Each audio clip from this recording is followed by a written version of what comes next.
Jagannath with his cane. He didn't say anything. There was no commentary. He just went, he made the point. Shamashunda understood. And so the deities were installed on a cart, on a pickup truck, and Jagannath was looking this way, Subhadra was looking this way, or Jagannath this way, Subhadra that way, and Balaram that way. I don't know exactly, but I've seen, there was 4 posts, and there was like a pyramid, a palanquin on top, and large amount of young people followed, large amount of people. It was sensational. And to see such a procession, and people were dancing on the street when this Jagannath cart appeared in great, and Prabhupada was very satisfied. He was smiling. He could see Lord Jagannath had arrived. And then in the follow-up, Jayananda built these gigantic carts, wheels, enormous carts, wheels, and the wheels were made out of not one piece of wood. They were hammered together, planks of wood, and then cut round, enormous. And one of them collapsed there. 2 Jagannath cars collapsed in the middle of the procession. The wheel broke down. Then Prabhupada said he should get pucker wheels. And in this way, Prabhupada introduced, or he practiced his childhood dream to worship Lord Jagannath, now all over the world. First only in his house, then in the neighborhood, and then finally all over the world. And today I was discussing with Prabhu, you see, when I saw Lord Jagannath in the temple, I was shocked. I was a young devotee, and I saw on the altar these 3 little figures. And I asked the Pujari, who's that? He said, that's God.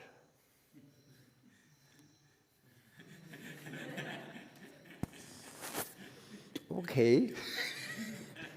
Okay. It was the most unusual form of God I have ever seen. And so Prabhupada, he didn't care for public taste. It's not exactly, one should think there may be a different way of presenting Krishna to the public in a more user-friendly way than the Jagannath. But Prabhupada never cared for that, and I will read to you something which is really, really sweet that Prabhupada said one time in this regard. And I can give it to you if somebody is interested. We just find the people.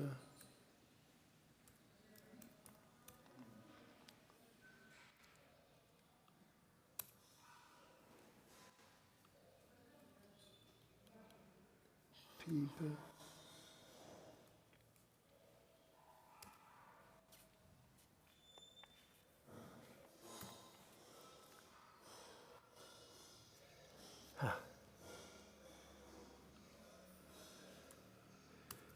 Give me a second. It's worth it.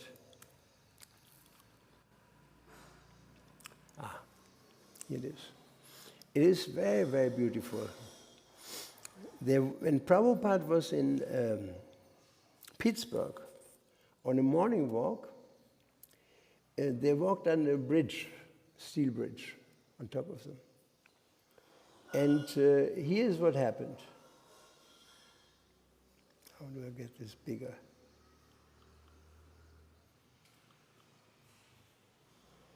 How do I get this bigger?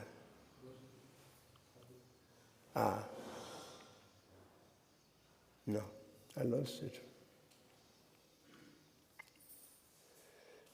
Bear with me, give me a moment.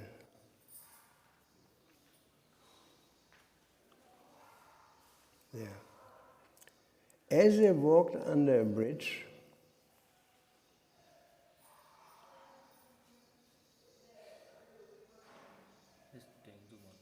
how do you get that bigger? You saw it? Thus. Do not open.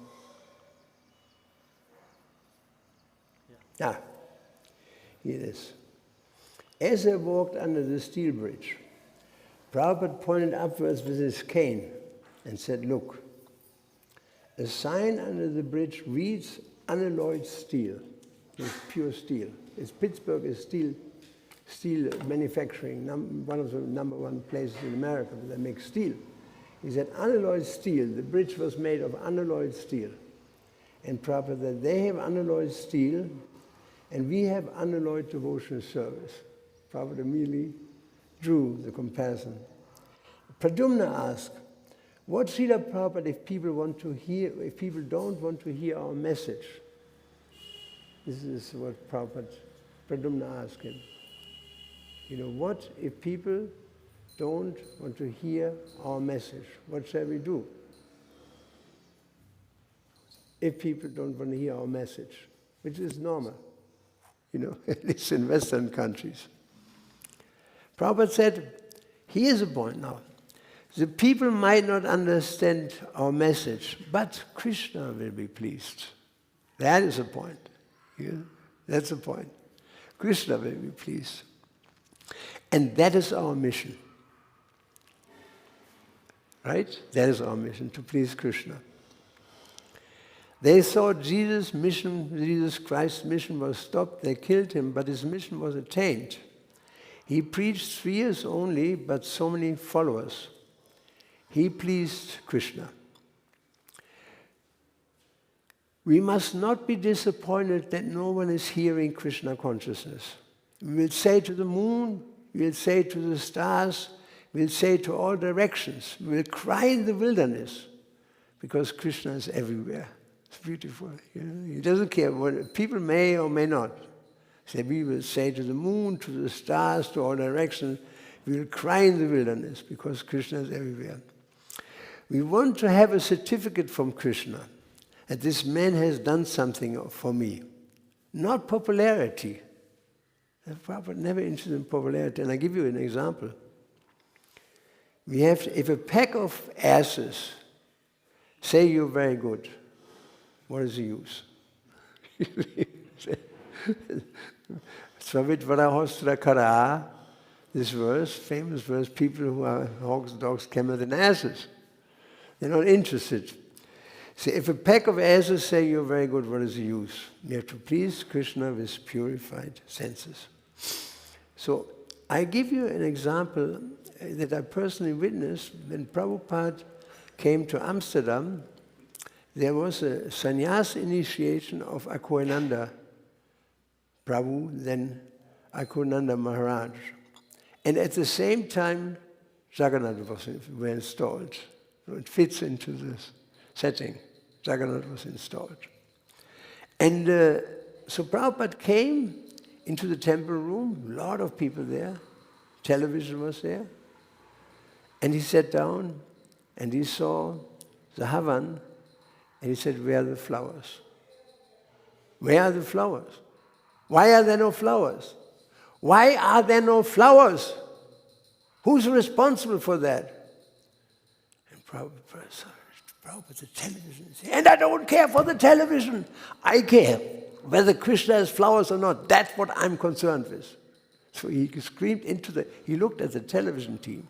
He said, I don't care for the television. For them, that's a shock, you know.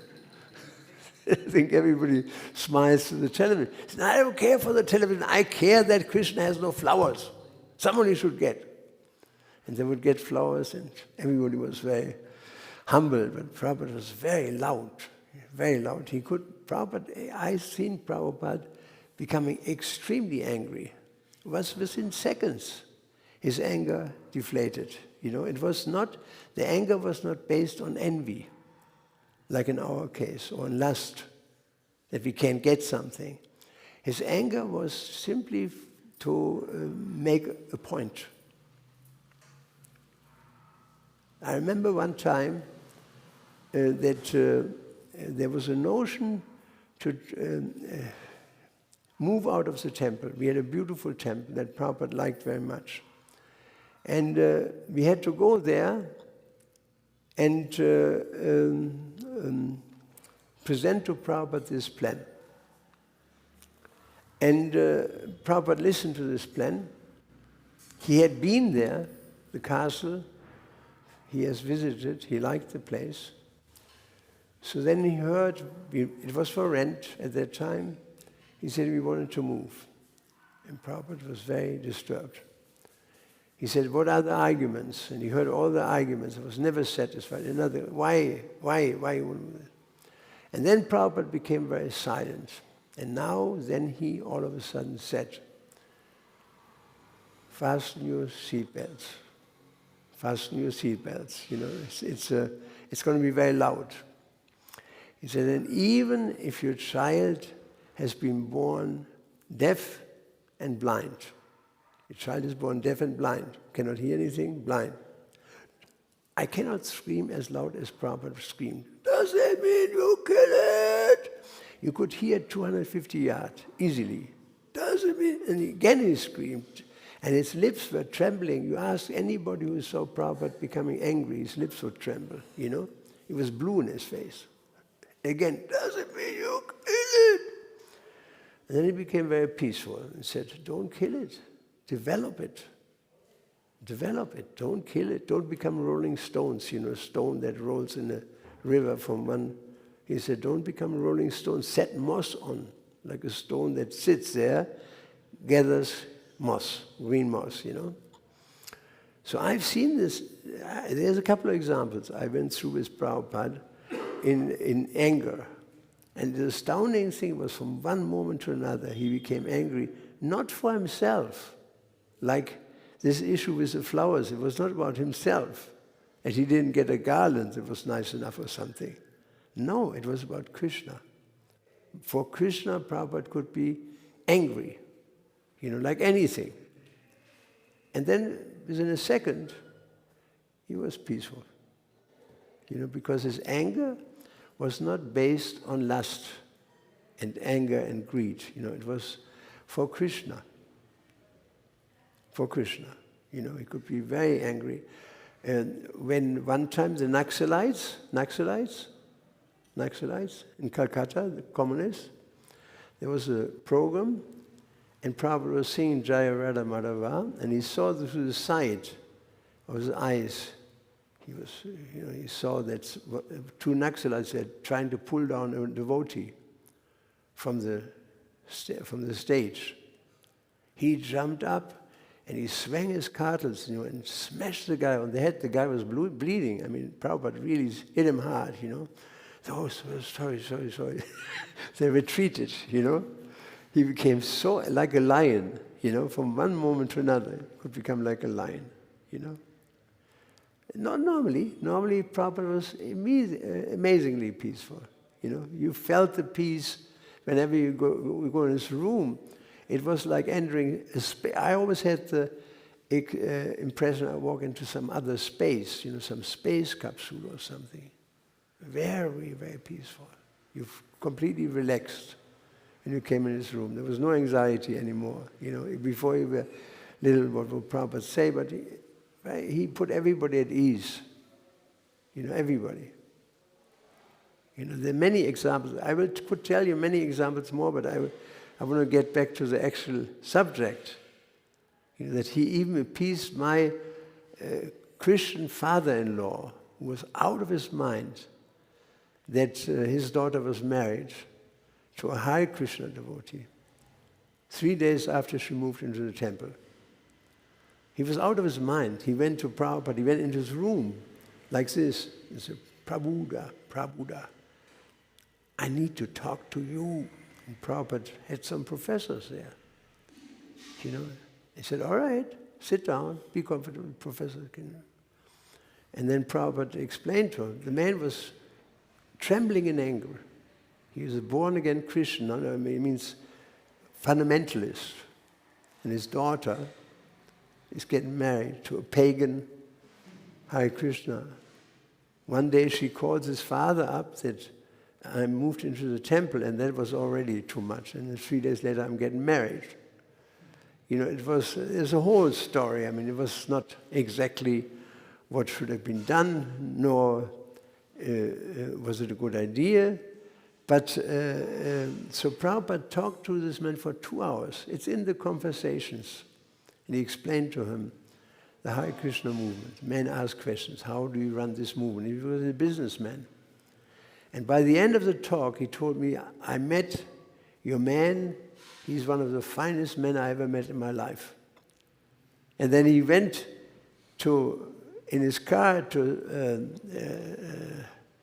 Philadelphia, 8 hours, to see Prabhupada next weekend on a Rath Yatra, and he filmed it. He was fascinated by Prabhupada.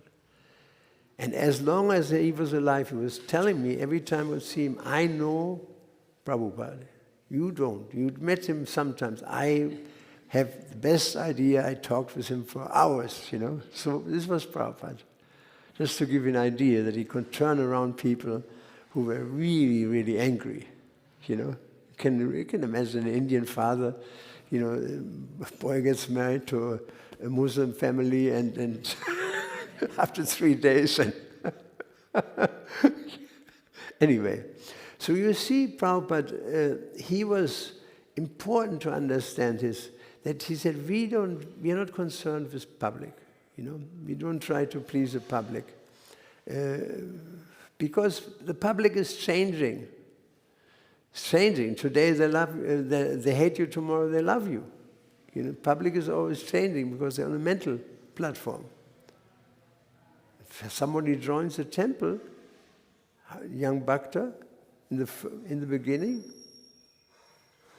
right? Shall I not? He's on the mental platform. Automatically, it takes some time till his mind cools down, you know. And so Prabhupada never was concerned with the public, and I've seen this many times, you know, that he was concerned with one thing, that Krishna be pleased. That's the main thing. You know, this was his life, up to the end. You know, up to the very end of his life. Last thing Prabhupada said was, Hare Krishna. And that was it. He didn't come to the Na. I was right there. He only went to Krish, and it was already gone.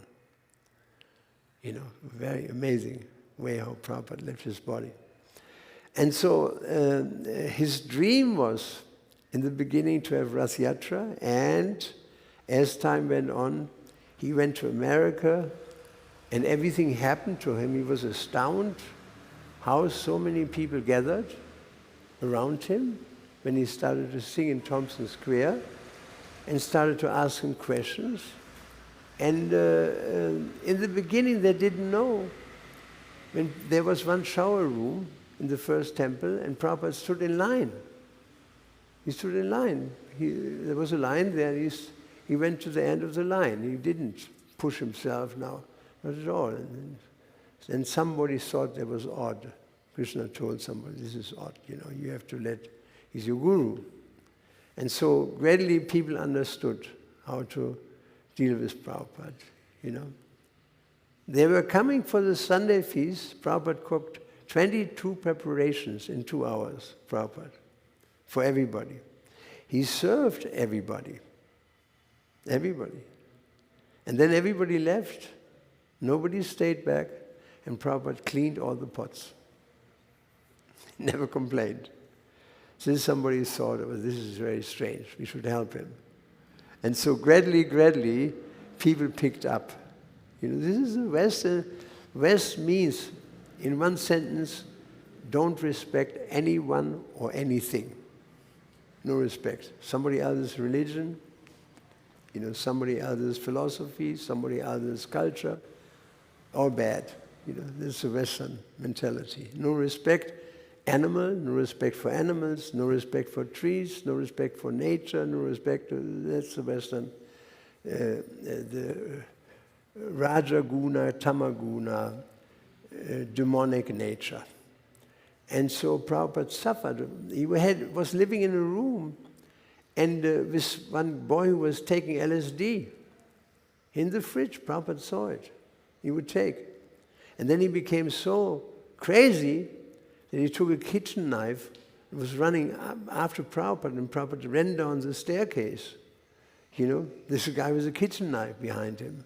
Can you imagine that, you know? can't get worse, you know. But Krishna saved him, and through many calamities, Prabhupada ultimately he showed that he was Krishna Shakti Vinyanata Pravartana, that he was supremely empowered like nobody on the planet at his time. Nobody on the planet would come close to it. Prabhupada had many godbrothers, all very venerable people. Nobody came close to Prabhupada's. And people recognized when he went to Tirupati, when they realized that this was Prabhupada, they closed the whole temple for a whole day. They said, Swami, whole temple we close for you, the temple, that you can have darshan to your fullest heart's desire, you know. They could understand. Many people from the Madhvacharya Mat also. All the time you hear somebody of these big people speaking up about Prabhupada, he was the one who actually carried the message all over the world. And we are all in this fortunate position that we are serving him. That's why you see this. We have one, although there are many gurus, many disciples, now there's one Guru Puja, you know, because he's Acharya, founder Acharya. Like if you go into Madhvacharya's place in Udupi, there's one room, a site where his seat is, and everybody goes there for Guru Puja. It's one seat, silver seat, Madhvacharya. You can see it. You can go walk right into it. It's the darshan room. And so he created these books, and he told us that they're actually dictated by Krishna. They're dictated by Krishna. He created these books. And they have changed us all. Nobody of us, I had never had a problem with Prabhupada's books. Whatever I read, you know, I accepted it because Yasya Devi Para Bhaktir, that is a verse. One who has unflinching faith in Guru and Krishna, all the Vedas become automatically revealed. You see, so we have to see Prabhupada's position and how, by his desire, Lord Jagannath went all over the world. And now we have Rath Yatra in so many different places. Lord Jagannath is glorified. What a victory, you know, after going through the trauma in India of British occupation for hundreds of years, you know, where India was considered to be barbarian. At least they tried to make it out like that. In the middle of London, of all places, and in Trafalgar Square, you know, which is a place where the Battle of Trafalgar, Nelson, is worshipped, practically speaking. The whole traffic goes around Nelson column, you know, and Rath Yatra, Lord Chaitanya's, the Rath carts appear, and it is such a victory. And Prabhupada, he was trembling in happiness when he saw that on the middle of Trafalgar Square, he could not imagine in his youth that this is going to happen. In his old age, that Lord Jagannath would appear. And so, from there we can learn that with Krishna we can do anything. Like Arjuna, with Krishna he can do anything. You know, and it is true. Also my experience. That with Krishna everything is possible. I wonder one time some company dropped a 40-foot container of Bhagavad Gitas in front of our house, in the middle of the street, you know, in the middle, on the side. And it was blummed. There was a blump and a seal on it. I had to go to custom officer. And custom officers in Germany, they're like this. You know, there's no argument. It's clearly stated, you know, you have to pay. And so I went. And I pleaded with the officer. I was in a suit, a nice tie, you know, acceptable, Samsonite suitcase. And I pleaded with him. I said, you can do it. Just give it for us for free. Do something for God in your life. And he said, well, I can't. I said, don't look at it. Just let me have, like, guide your hand. Hold the stamp, you know. And so he said, all right. He made the stamp like that, you know. While he looked away. And he released, I mean, inconceivable, we would have paid thousands of dollars. He released it. And then when I went out, he said, I have one question, there's something dangling out of your suit. Piece of cloth. Kopen. He said, what is the meaning of that?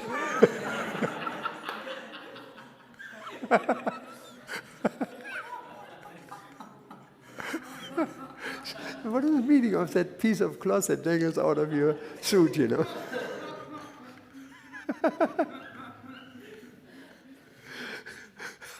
I mean, when spreading Krishna consciousness, you go through all kinds of incredible situations. You know, this is one of them. So you see, with Prabhupada's mercy, this was possible. The impossible became possible.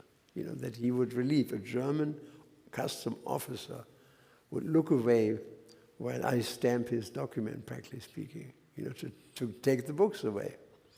This is Prabhupada. Because he had Krishna, and with Krishna, Arjuna could do anything. And after Krishna had left, he was arrested by some farm boys, by some villagers. And he said, it is the same Gandiva, I'm the same Arjuna, but I don't have the power. You know, it's a fact, like I explained before, without Krishna you cannot even lift your hand. Not possible. You remember when I talked about this. Not even lift your hand. You cannot speak a word.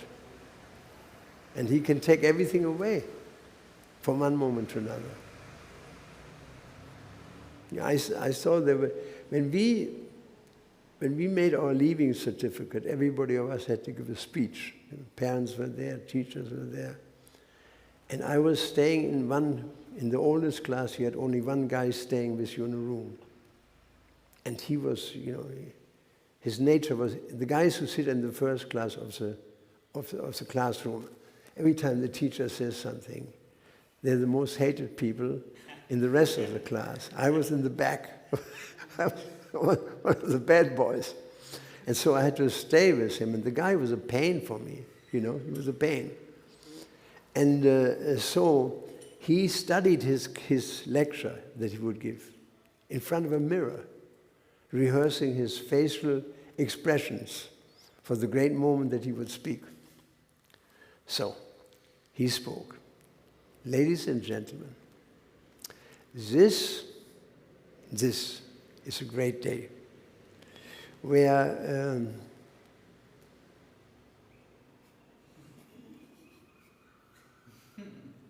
ladies and gentlemen, this is a great day.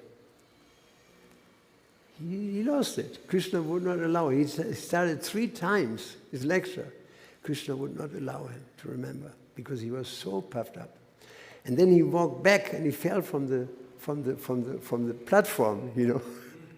And he took seat beside me. He said, I didn't know you have such a sense of humor. It was excellent, you know.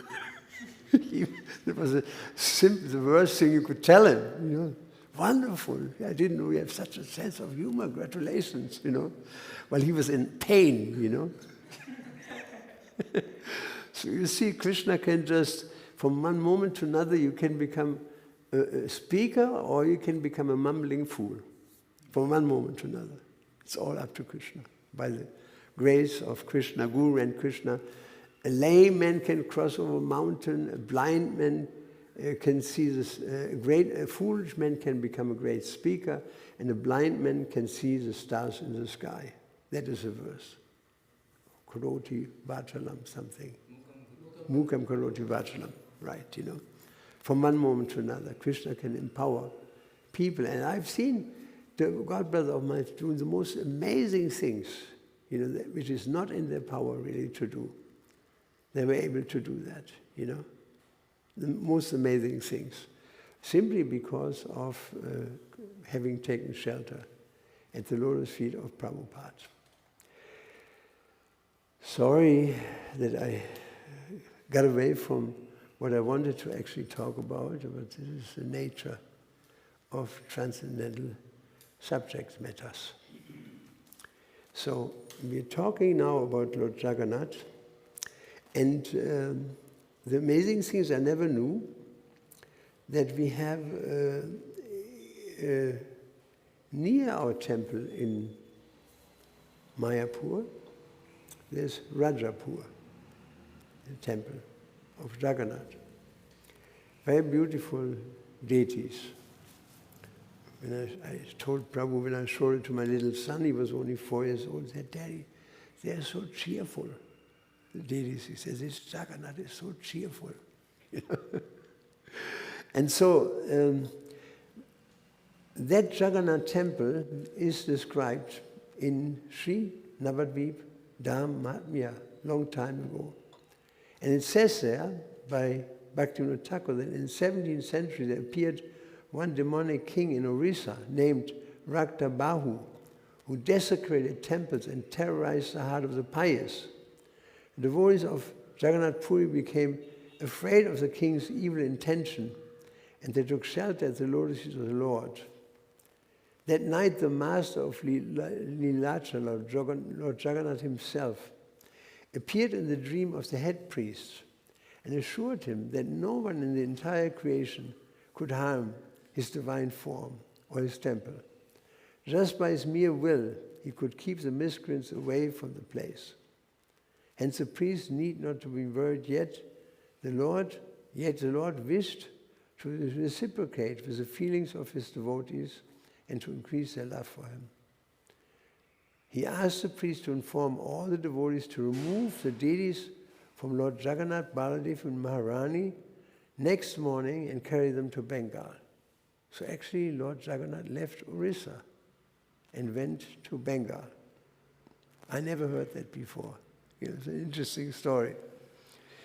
The Lord also informed the priest that the deities should be carried, taking the path through the jungle.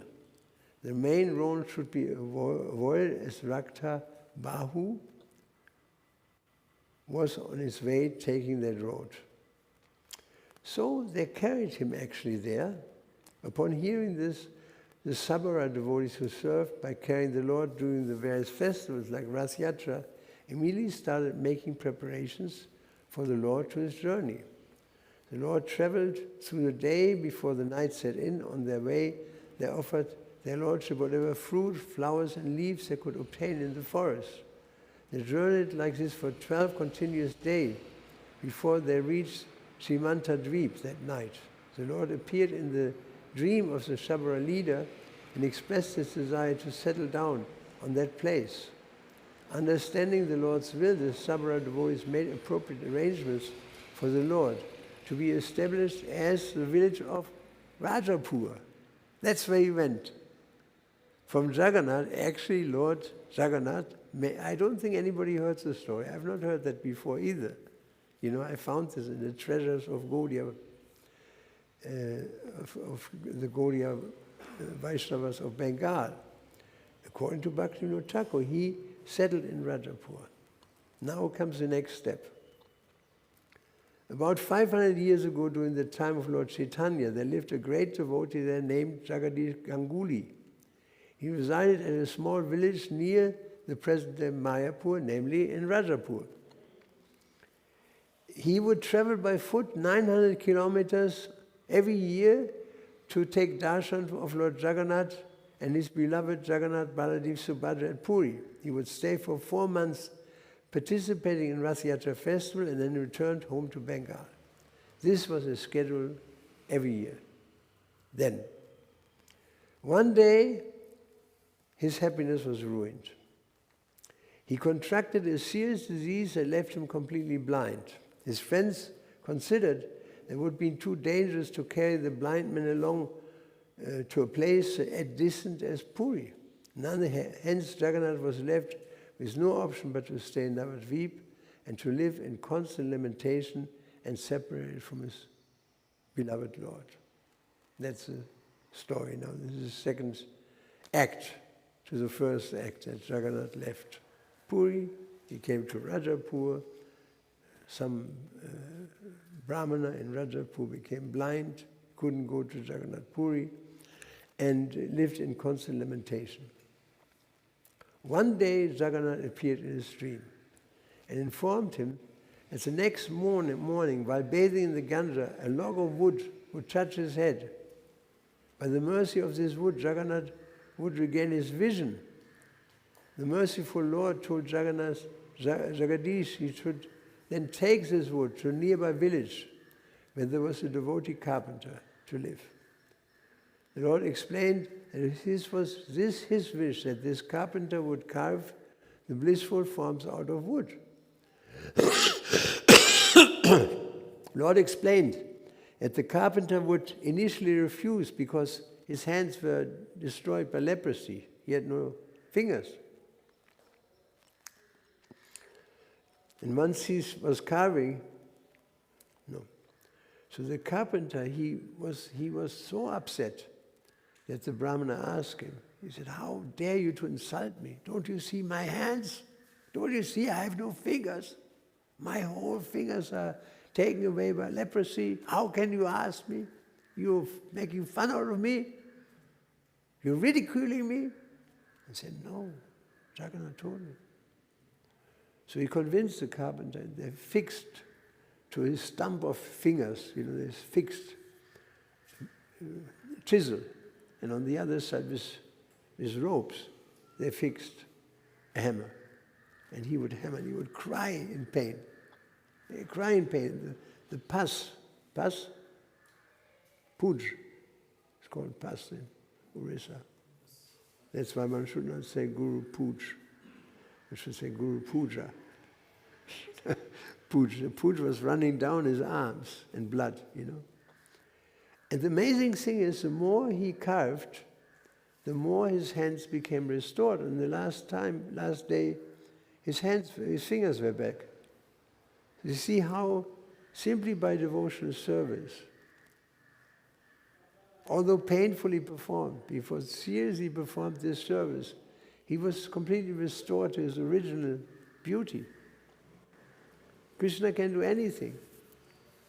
This is verse in Srimad Bhagavad Gita, Machita, if you direct your consciousness towards me, Machita, Sarva Durgani, all the difficulties that come from Durga. Durga is riding on a tiger, right? Not on a tiger. And she has a trident. And the trident stands for the three sufferings, Tapatraya. It's Adhyatmik, Adhibodhik, Adhidevik. If you drive down with a car down the street, you fall asleep and you run into a tree, that's Adhyatmik. You drive down the same road, all of a sudden some farmer comes with his tractor and you drive into the tractor, Adhibodhika. You drive down exactly the same road, there's ice on the street, Adhidevika. So every accident in the world you can break down in one of the three factors. Somebody drives too fast, Adhibodhika, the three sufferings. And so he says, Machita, Krishna says, Machita, if you direct your consciousness to me, Machita, Sarva Durgani, all the difficulties of material life, Mat Prasadam, by my mercy, Tarishyasi, destroyed. All difficulties. Simply by taking shelter in Krishna. Everything is possible. All the difficulties become destroyed. It says it right in Bhagavad Gita. So with Krishna, Prabhupada gave the example, he could perform superhuman tasks. Superhuman tasks, by Krishna. Sometimes one of our devotees, woman, somewhere in the Caribbean, her child played ball in the front yard, and the ball rolled on the street, and the car drove over her. And the mother saw it, and she picked up the car with her own hands, like this, and somebody pulled the kid from underneath the car away. After that, she couldn't even lift her shopping bag, the same woman. So by Krishna, anything is possible. She was so in anxiety, in pain that he just picked up the car like this. It's unreal, what Krishna can do. How Krishna can empower people from one moment to another when necessary. And so this man, his hands were gone. Same as Vasudeva Datta, he was leprosy. He had leprosy. And from one moment to another, Lord Krishna restored him to his original body, perfect body. So it is better to fix our mind on Krishna and depend on Krishna than on anything else. Everything, we have to do our work. It's not that we just say, well, Krishna maintain me. We have to do our work, and then Krishna will help us. We have to do our best, and Krishna does the rest. This is a good formula, you know. We have to do our best, then Krishna will do the rest. That's the mechanism, you know, the technology. One time Satsuma Maharaj, he, in his temple, he was temple president in Boston, and so they had no money. So he took all the money, bought all the flowers he could afford, and decorated the altar very gorgeously, and sent a picture to Prabhupada. He said, now we depend on Krishna. Prabhupada called him and said, what does it mean? Depend on Krishna. He said, yes, we took all the money, decorated the altar, said, now Krishna, you have to take care of us. And Prabhupada wrote back, he said, the idea to depend on Krishna is very nice, but you have to do the work. Then Krishna will help you. You see? Like Prabhupada, can you save me? Yes, but you have to do the work, you know. So we have to, it's cooperation between Krishna and the living entity. Everything is based on this cooperation. You have to do your best, Krishna will do the rest, you know. So in this way, coming back to the story, this man was completely restored. And so then as time goes on, the deity worship was neglected. And people worshiped the Lord first every day, then one time a week, then one time a month, and then they forgot it completely. And a huge plague came and killed everybody. The whole village was destroyed. Just like this Karuna virus you have right now. It is actually Karuna virus. It's actually sent by Krishna, you know. It's one way to chastise people is by war, another one is by epidemics. It's definitely Krishna's will. And so the whole village was destroyed. So then one day, centuries passed, and somebody passed by this ruined temple, which was an old temple, and it was infested with snakes. So nobody went there. There was a termit, big termit. And out of this termit, there was a voice. Please get me out of here. And you see, Jagannath is made out of wood. And somebody digged and deities came out, completely unharmed, in perfect shape, although living in a termit hill, because Krishna can do anything. And they started the worship again. And they were worshipped for a while. And then the last pujari, he had no successor. And he couldn't continue. In 1979, his name was Patik Chatterjee. He could not continue the worship much longer. And so then one night, he had a dream. And he saw the deities were running over the rice field, Lord Jagannath, Baladev, and Subhadra. And he said, where are you going? He said, we're going to Krishna, ISKCON South. Why? Because they're going to feed us. We need some food, we are starving, you know. And so then he went and told Jayapataka Swami. And Jayapataka Swami immediately went to this place and said, we will manage this. And it became the famous Jagannath temple in Rajapur, not far away from Chandradori Mandir, maybe 10 kilometers. And these deities are extremely beautiful. And let's see, I can show you a picture here. There they are.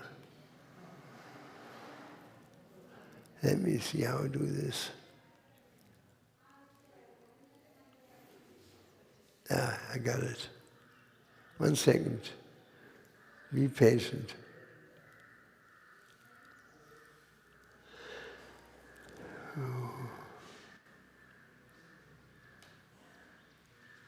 So, I don't know how to do this. I have to just show you like this. You can see it on the internet, right? These are the deities. They're very beautiful deities. And 3 years ago, because the area is completely Muslim area, very few Vaishnavas, one Muslim boy, Pancha Jangri, told the story, or Jananivas. I don't know who is who. So, when I would talk to them, I said, who of the two I'm talking to you right now, you know. I never could figure it out, you know. and so anyway, he or they or whoever of the two said that a Muslim boy came and he approached Subhadra, he climbed on the altar and he removed a pearl in her nose. And then all of a sudden he saw out of Balaram's stump, a hand came down and slapped him so much that he fell out of the temple. This is 20 yards. It was such a heavy blow. And he was lying outside and screaming. His mother came and picked him up. He had all 5 fingers in his face. See? Lord Balaram. And I have to admit, when I heard the story, I said, next time I go there, I want to try that one.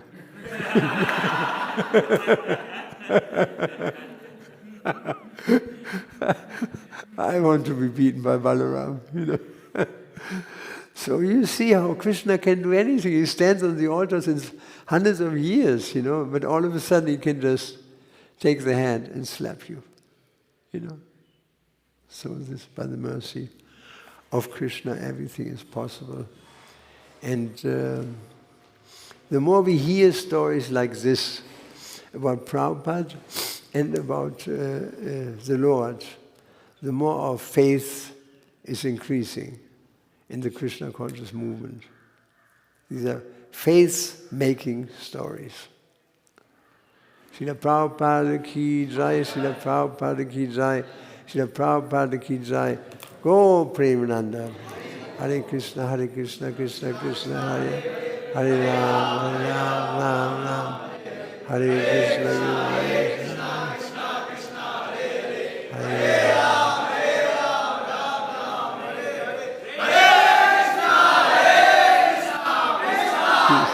Hare Hare Ram. I thank you so much. It's wonderful to be here. I enjoy every bit of it. I've learned to know the nicest people I ever met in my life. And keep on going, practicing Krishna consciousness. Soon this huge temple will rise and you have a life. And all the people who live around, all the householders, they have a life. They have something to do for the rest of their life. This is Krishna's mercy. And there was a story, the last story before I go. There was a village where all the dogs died. Did I tell that story? No. All the dogs died in somewhere in India. And 12 o'clock it was. All the dogs fell over, died. And the people went to the Guru. The Guru was living in a tree house. They said, Maharaj, all the dogs died. What does that mean? He said, let me think about that. He went into his little hut, tree house, came out after 5 minutes, 10 minutes, and said, Krishna's mercy. Krishna's mercy, you know. People started wondering whether he is getting too old, right? Next week, exactly the same time, all the birds died. Birds fell, the crows fell out of a tree, dead. And they died in mid-flight, having a heart attack or whatever. Crows, you know, and birds. The place was littered with birds. They went to the Guru and said, Guru Maharaj, please, dispel our doubt. Last week, all the dogs died, now all the birds died. What does it mean? He went inside. Let me think about it. He went inside, he came out and said, this is Krishna's mercy. So by that time, you know, the crowd split into two people. One trying to climb up to get the Guru out of the tree. Others said, you can't do that, he's a Guru. And they started arguing with each other. It was a big fight broke out, you know. Next week, same time, all of a sudden, all the fires went out. And this is in a village, medieval village. Fire goes on since hundreds of years. Somebody always has fire. Once the fire is gone, then they have to go to another village. You know, so all the fires snuffed out by some invisible force. He was cooking all the time, fire was gone. They went to the Guru and said, Guru Maharaj, please, dispel our doubt. And he said, yes, let me think about it. He came out, he said, it's Krishna's mercy. So then a war broke out between these two parties. They tried to pull him down from the thing and they're beating each other. And huge melee of aggression and beating and pulling each other on the ground, each other. And it was a war, you know. And the Guru went into his house and said, also Krishna's mercy. Next week, same time, 12 o'clock, the Muslims appeared. They had destroyed all the villages, burned the villages, children were driven away, killed even, women were raped. It was horrible. They came to this village. Commander-in-Chief said, stop. This is strange. What is strange, Maharaj? He said, look again. We don't see anything, but that's the problem.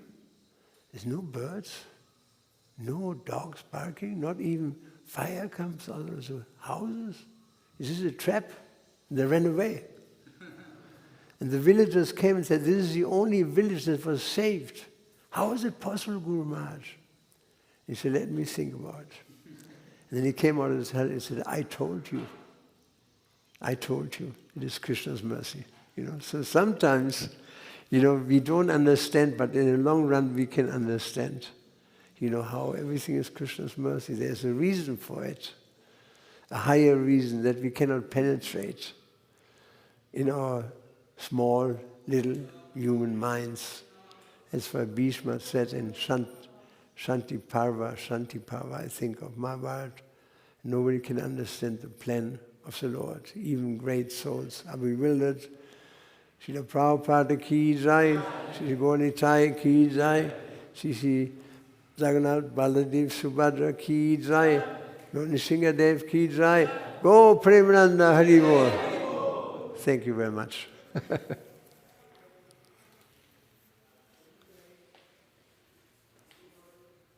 You have a question? Anybody has a question?